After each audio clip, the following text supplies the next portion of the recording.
How's it going, guys? My name is Zach with the Movie Castle, and today we're going to be taking a look at Blood on the Tracks Volume 2 by Shuzo Oshimi.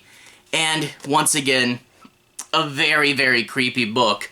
I'll be keeping spoilers to a minimal for this volume, but I will talk openly about Volume 1, and Volume 1 had quite the ball drop at the end of it. So if you haven't read 1, go ahead and click off now, okay? Yeah, so at the end of Volume 1, spoilers for 1, the mother didn't like how the cousin was treating his son and pushed him off a nearby cliff where he fell to what we thought would be his death. Big, striking, quite the dramatic moment. Now, Volume 1, it was really slow and eerie without much happening, getting you into that mood, but not really having anything big and overt. Now, we're after that inciting incident, and I do like it doesn't speed along. It still keeps that same pace we saw in Volume 1, but now with different things happening. Keeping us there right after the kid fell off the cliff, and it turns out the kid didn't die. There's a difference between mostly dead and all dead, and we get the tension going to the hospital, sitting through all this stuff, wondering will he be okay? And also that, you know, like a lot of murder mysteries, when you're in on it with the killer, a whole bunch of will I be found out? What should I say? Who should I tell who? You know, there's a whole lot of not wanting Mother to get caught, even though Mother is definitely evil. And it really does dwell on the day or two right after this, and it just soaks in this dark, uncomfortable moment, and we really get to see the kid pushed to periods of extreme stress. It's more forthright than Volume 1, telling you, like, here's something legitimately terrible happening instead of just a creepy atmosphere. But boy, once again, those looks from the mother, once again, that uncomfortable feeling, it's really there. And everyone says about this manga, this is the one where the mother pushes the guy off the cliff, and they also say, this is the manga that will break you. And where this hints that it will go in the future, I totally get that. This is looking to get even darker and creepier, and you know, I'm a horror junkie, but even this is getting to be pretty creepy, and we'll see where it goes, and we'll see, you know, how much I can take. But yeah, this is going to be going towards the not faint of heart territory. This is Volume 2. I believe there are 17 volumes in this series. At the time of recording, I think 15 just came out in English. So we got a ways to go, and I am really wondering what's going to happen in those later volumes, because there's already a ton of weight here, and we might get absolutely crushed. We'll see.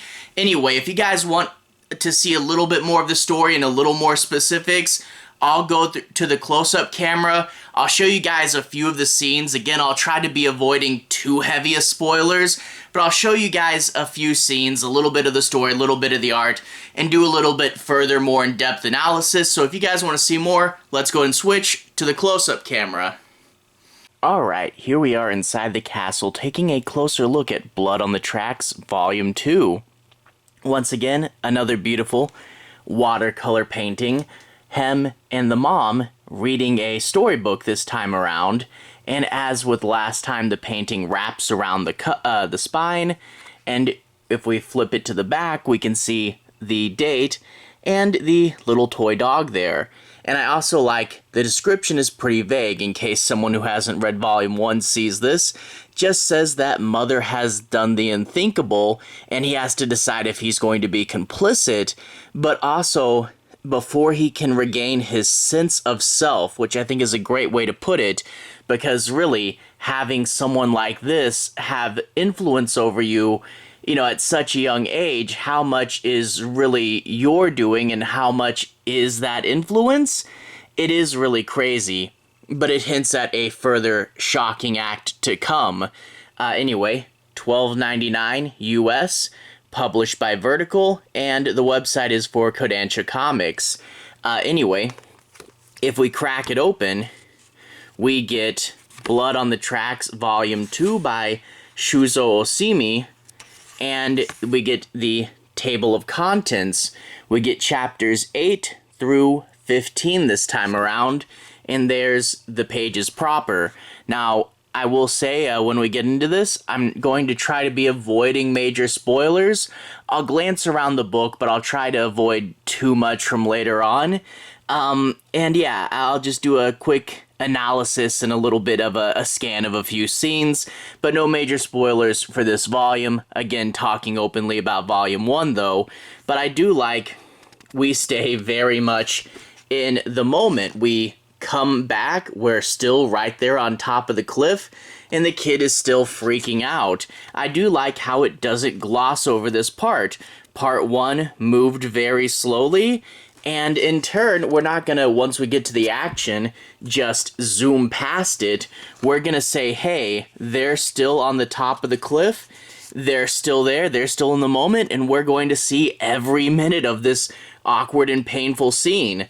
We also do get a flashback to the kitty cat, and why in the past, why in the present. In case you couldn't tell, I bet you the mom did something to that cat. But anyway, the mom puts on her panicked face and says we have to go try to find him at the bottom of the cliff, and he's going to be running after her through the forest. She is slipping right into the part there, and yeah, she's not going to be taken down too easy, but they find the kid that fell's mother, and apparently they're the last to get here. All the other adults have went off to get help, and the kid's mother is with him, and we see there's his all messed up feet there, and the mother's going to say, it's the trees. The trees kept him alive, they cushioned his fall, but yeah, I don't think he's looking too good. And we do get this scene where, they're like, oh, don't worry, it's not your fault. You two should talk to him, comfort him. Meanwhile, if she knew what really happened, I doubt she would say, talk to him. But yeah, a good bit of an awkward scene there. And I do like the mother does lean over and ask him a question. Does it hurt? Nice, creepy moments there. But eventually, the police do come. They're going to take him away to the hospital. And I do like this waiting room scene where, there's a sports game going on the radio, and they're all just awkwardly sitting there, not knowing what to say, not knowing what to do. And this scene, does go on for a bit. The doctor talking about, he will probably live, but what condition will he be in? And then, of course, the police are going to come and talk as well. And, this is, do I get my story straight? Do I go in with this? How much do I give in to mom, knowing that she almost killed one of my literal best friends? And, yeah, that is a bit of this comic. Now, I won't spoil how exactly that ends. I will say, though, one of the few things I didn't quite like from this book is there is a dream sequence where he flashes back to the cat and they put the other boy's head on the cat. Not the biggest fan of that. That seems kind of silly. But we do also get a moment where, and I do like they preserve, it's only 2 colored pages, but they preserve this nice watercolor when we do eventually address the girlfriend. And I won't talk too much about how that plot goes, especially because it is later in the book. But I will say, you know, it does know to take its time and analyze this. What do you do? A, you had this nice fun date set up before your mom killed someone, and B, you know, your previously most trusted female figure in your life literally just killed someone, and now you have another one coming in, and it's like there's interesting parallels and differences between the girlfriend and the mother character that it does draw on, and we do get some Freudian influence in here, not gonna lie. But yeah, it's like, what do I do about this budding relationship in the midst of all this messed up tragedy stuff? And I am curious where that will go in the future as well. I hear this is the manga that breaks you, and yeah, no, I'm definitely seeing that this is going to get darker. I'll see if I can take volume 3. I don't know.